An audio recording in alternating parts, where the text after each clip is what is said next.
From News Channel 15, you're watching News Channel 15 Tonight with Kyle Peach. This is News Channel 15 Tonight. Hi, good evening. Thanks for joining us. I'm Kyle Peach. Here's a look at what's going on. Tensions remain high in Wabash County after this week's vote approving a large-scale solar farm in rural parts of the county. WSJD reporting that after the county commissioners voted yes on an application from RWE to site a solar project covering more than 3,000 acres near the former Friendsville mine, County Commissioner Rob Dean posted profane messages on Facebook directed at residents questioning the county's decision.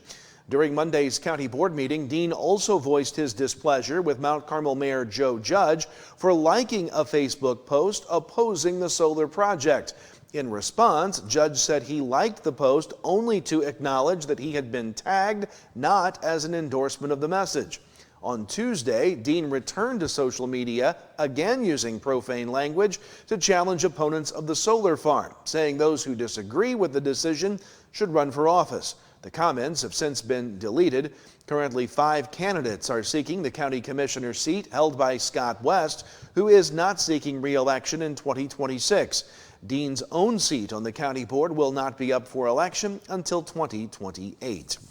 2 people have been sentenced to prison in Wabash County Court this week. 34-year-old Jordan T. Emery of Evansville, Indiana, was sentenced to 6 years behind bars, stemming from a November 28th traffic stop in which he was found to have an outstanding Wabash County warrant. Additionally, Wabash County deputies found Emery to be in possession of meth, drug paraphernalia, a firearm, and ammunition.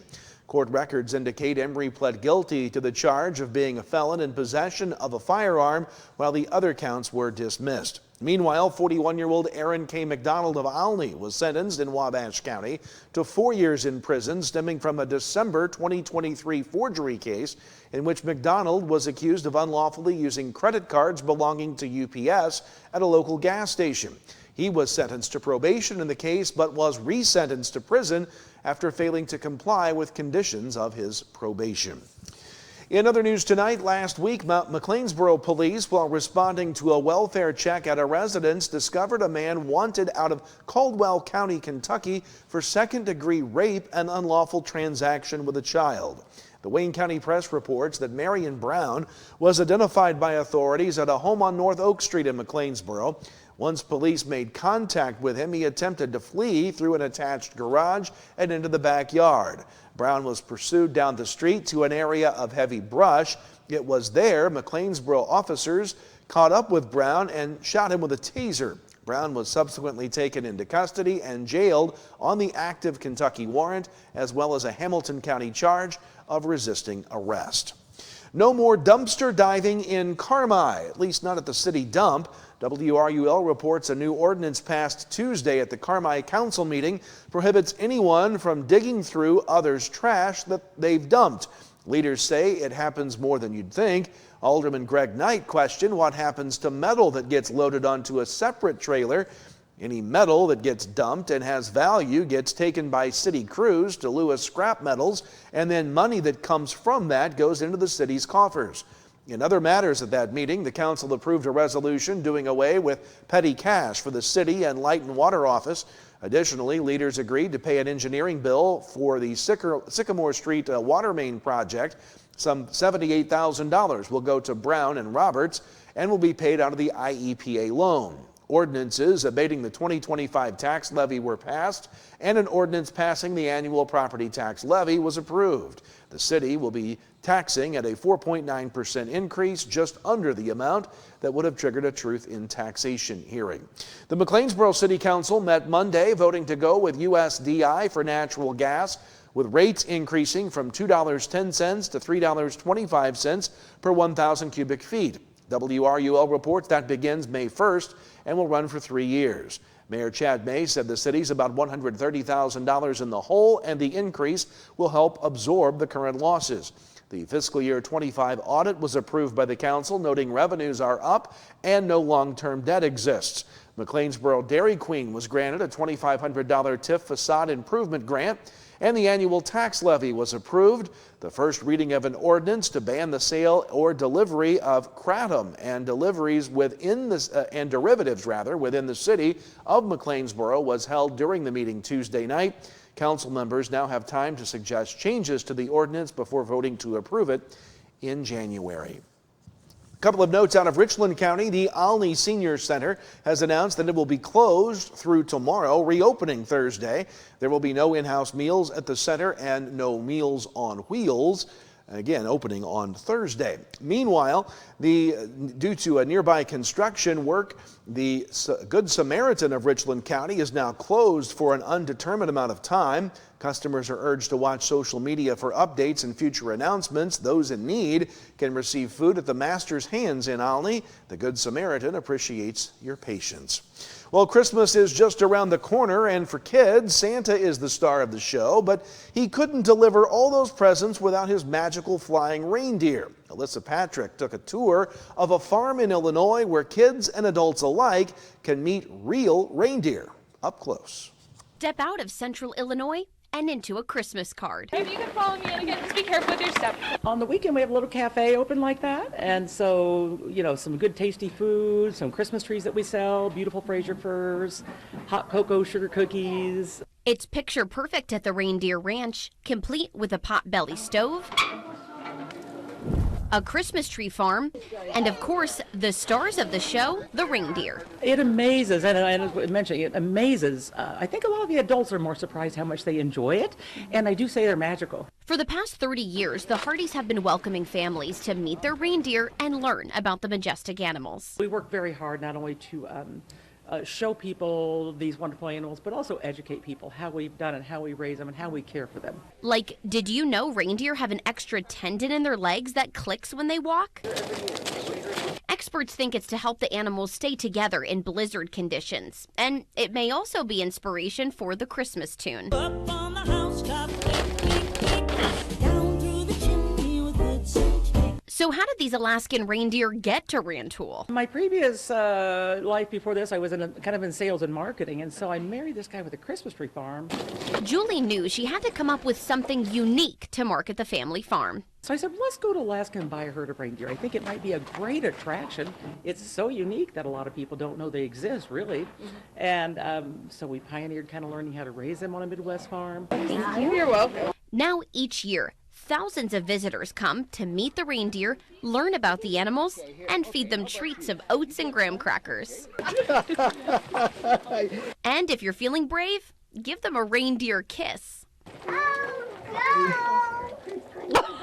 Oh my gosh. Okay, well, we did it. Generations of families that came when they were babies. Now they're bringing their kids and their grandkids. And so it's fabulous to see people's faces every year. It does feel like our family, but also our reindeer family, the generations that we have raised. There's such magical things about these animals, but it is the effect that they have on people. How friendly they are and how it delights people. Hi there. It really makes our season very merry here as well. The ranch is open in Rantoul to visitors Wednesday through Sunday until Christmas Eve. We'll have our first look at that Christmas Eve forecast coming up, plus sports. Stay tuned. We have a tendency to try to make everything into one outlet or try to plug everything we can in as your Christmas displays and your lights and stuff. Outlets are designed for generally 15 amps or less. So make sure that you don't overload those outlets. Don't try to plug more than 2 cords into them. There's only 2 spaces there for a reason. Try to make sure that you space those loads out through your house. Make sure that you don't overload individual outlets or circuits. At Wabash General Hospital, we're more than healthcare. We are part of the team. Our athletic trainers proudly serve 13 area high schools and 3 junior colleges, standing on the sidelines and in the AT rooms every day. From keeping our athletes healthy to helping them chase their dreams, we're here for every student athlete, every game, every step of the way, from injury to return to play. At Wabash General Hospital, caring for athletes is our game. Welcome back. Time to talk weather here tonight. A pretty good day across the area today. Nothing showing up on the local scan of radar, but we will have rain moving in overnight and through the day on Thursday. Maybe even some rumbles of thunder out there to talk about. 54 degrees. That was our high temperature this afternoon, well above normal for this time of year. 41 was our pleasant morning low for this time of year as well. And as we mentioned, no rain in the gauge, but it is coming in later tonight. You see the clouds out ahead of the rain forming overnight, and the shower activity will start to form as we reach morning tomorrow. Some rumbles of thunder throughout the day. All the rain clears the area around 6-7 o'clock tomorrow evening. Maybe a few scattered snowflakes can't be ruled out as that cold front passes on through. It'll be much colder on Friday, but warming quickly towards the weekend. As we take a look at the forecasted rainfall totals, still talking about upwards of a half inch or more across the region, shy of an inch in all locations through the rain. That will come to an end around 7 o'clock on Thursday night. Our map here always goes a couple of days out, but all the rain will end at about 7 o'clock on Thursday evening. As we take a look at the forecast maps, overnight rain showers will begin to develop. Can't rule out some rumbles of thunder with a cold front. Overnight lows will be in the 40s across the region. As we move through your Thursday, showers, a few thunderstorms. Not expecting anything severe now with these storms. High temperatures still pleasant in the 50s, maybe near 60 around Carmi and McLeansboro. But the chill comes after the cold front. Thursday night into Friday morning could end as a few scattered snow showers. Nothing significant. Overnight lows as we wake up on Friday morning will be in the low to mid 20s, and Friday's not warming up much. Sunshine will be out, but only the mid 30s. But be patient because the warm air is coming back. Pleasant weekend, 52 on Saturday, back down to 45 with a little small cold front Saturday night passing through. We'll stay in the mid 40s for Monday, 54 Tuesday on Christmas Eve Wednesday, a chance of showers, 60 degrees. No white Christmas this year. Christmas Day looking in the 60s as well under partly to mostly cloudy skies. That's your forecast. We'll finish up with sports next. Get your new Ford at Steve Faulkner Automotive. Get a new 2025 Ford F-150 with 0% financing or a Bronco for $499 a month on a 36-month lease. Find your new vehicle at SteveFaulknerAutomotive.com. Your best deals are at Steve Faulkner Automotive. Lease a 2026 Pacifica, only $399 a month. Or lease a 26 Durango for $449 a month. See store for details. And go to SteveFaulknerAutomotive.com. The holidays are a busy time, and keeping track of your spending can be easier than you think. With F&B Mobile Banking, you can monitor your purchases, set spending limits, and receive real-time alerts all from your phone. Whether you're shopping local, traveling, or checking out online, managing your money is simple, secure, and stress-free. Getting started is easy. Download F&B Mobile Banking from the App Store or Google Play, or visit your nearest branch to learn more about staying on budget this season and beyond. Track your holiday spending with F&B and enjoy a little extra peace of mind this holiday season. Member FDIC, Equal Housing Lender. I chose Wabash County College because I didn't really know what I wanted to do right after high school, and today I can say it was the best decision that I could have made. When I was here, I had the chance to join different clubs and to take a couple different classes, and I really expanded on my interests. In my classes, I learned what I liked and I learned what I didn't like. So I did get to meet new friends. I joined a bunch of clubs, practiced some leadership skills, and kind of gradually grew into adulthood here, and so I'm very grateful for that. My name is Jonathan Leach. I graduated in 2013 from Wabash County College, and that's why this was the best decision for me. Welcome back. Time now to talk sports. We begin with boys high school basketball last night. Mount Carmel beat Flora 49-44. Fairfield over Hamilton County 52-40.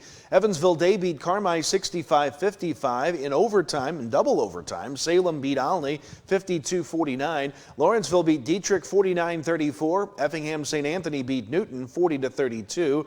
Red Hill over Martinsville 91-30. And NCOE beat Galatia 69-47. At the Conrad Allen Tournament at Wayne City, Crab Orchard beat Sandoval 59-37. North Clay beat Thompsonville 84-59. Wayne City beats Grayville 74-60. In girls basketball, Olney ends Carmi's undefeated streak 54-49. And finally, in high school wrestling, Tecumseh beat Mount Carmel last night 58-56. to 24. That is going to do it for us tonight. This is our final newscast of 2025. Our Christmas break at Wabash Valley College gets underway tomorrow.